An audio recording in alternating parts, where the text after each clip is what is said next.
देश में national testing agency यानी एनटीए जब भी कोई इम्तिहान कराती है, छात्रों की नजरें सवालों से ज्यादा इस बात पर टिकी रहती हैं कि पर्चा बिना किसी विवाद के निपट जाए। इम्तिहान चाहे डॉक्टर बनने का हो या प्रोफेसर, पिछले कुछ समय से एनटीए के फैसलों से तारीखें बदल रही हैं और छात्रों की तैयारी लटकी हुई है। ताजा मामला यूजीसी नेट का है, जहां एजेंसी ने 3 विषयों की पुरानी परीक्षा रद्द करके फिर से कराने का फैसला लिया है। पूरा माजरा समझिए। एनटीए ने 87 विषयों के लिए यूजीसी नेट का इम्तिहान कराया था। ये वही परीक्षा है जिसके जरिए देश के कॉलेजों में असिस्टेंट प्रोफेसर बनने की पात्रता, जूनियर रिसर्च फेलोशिप और पीएचडी में दाखिले का रास्ता साफ होता है। पेपर खत्म हुए, छात्रों ने उत्तर कुंजियां यानी कि आंसर कीज देखी तो हंगामा शुरू हो गया। सबसे ज्यादा विवाद 3 बड़े विषयों को लेकर हुआ, इंग्लिश, कॉमर्स और सोशियोलॉजी। छात्रों की तरफ से शिकायतों की एक झड़ी लगी कि पेपर में गलतियों की भरमार है।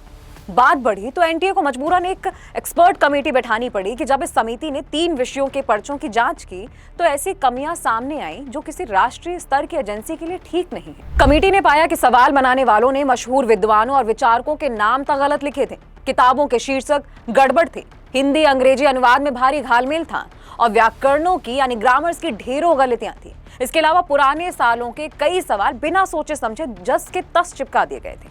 अब एनटीए ने माना कि इन गलतियों की भरपाई सिर्फ विवादित सवालों को ड्रॉप यानी रद्द करके तो नहीं की जा सकती, क्योंकि इससे मेरिट की निष्पक्षता प्रभावित होगी। तो लिहाजा फैसला हुआ कि इन तीनों विषयों का इम्तिहान दोबारा लिया जाएगा। नई तारीखें तय हुई, 9 और 10 सितंबर। 9 सितंबर की पहली पाली में अंग्रेजी और दूसरी पाली में कॉमर्स और की परीक्षा रखी गई है, जबकि 10 सितंबर की सुबह की पाली में सोशियोलॉजी का पर्चा तय हुआ। दोबारा परीक्षा के लिए छात्रों से कोई अतिरिक्त फीस नहीं ली जाएगी और बाकी बचे 84 विषयों का रिजल्ट सामान्य प्रक्रिया के तहत ही जारी किया जाएगा।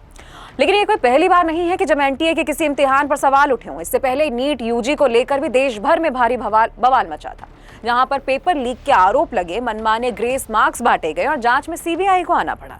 वहीं जून 2024 में भी साइबर इनपुट मिलने के बाद पूरी यूजीसी नेट परीक्षा को 24 घंटे के भीतर ही रद्द करना पड़ा था, क्योंकि पेपर की शुचिता पर सवाल खड़े हो गए थे। इम्तिहान दर इम्तिहान कहानी वही दोहराई जा रही है। एक तरफ वो युवा हैं जो महीने 12-14 घंटे पढ़ाई करते हैं, अपने परिवार की गाड़ी कमाई फॉर्म भरने और कोचिंग में लगाते हैं। दूसरी तरफ ऐसा परीक्षा तंत्र है जो कभी पेपर की गोपनीयता नहीं बचा पाता, तो कभी पर्चे में सही फैक्ट्स, तथ्य और ग्रामर तक नहीं जांच पाता। नोटिस जारी कर देना, तारीखें आगे बढ़ा देना सिस्टम के लिए महज एक कागजी फैसला हो सकता है, लेकिन एक अभ्यर्थी के लिए, कैंडिडेट के लिए ये मानसिक तनाव और उसके करियर के साथ एक बहुत बड़ा खिलवाड़ है। अब सबसे बड़ा सवाल ये है कि क्या 9 और 10 सितंबर को होने वाली ये परीक्षा बिना किसी नई चूक के पारदर्शी तरीके से पूरी हो पाएगी, या फिर छात्रों के हिस्से एक और तारीख पर तारीख आएगी। तो देखते रहिए द फ्रीलांस मीडिया और मैं हूं आपके साथ सानिया। खबरों की स्वतंत्र आवाज सुनने और देखने के लिए सब्सक्राइब कीजिए TFM यानी द फ्रीलांस मीडिया।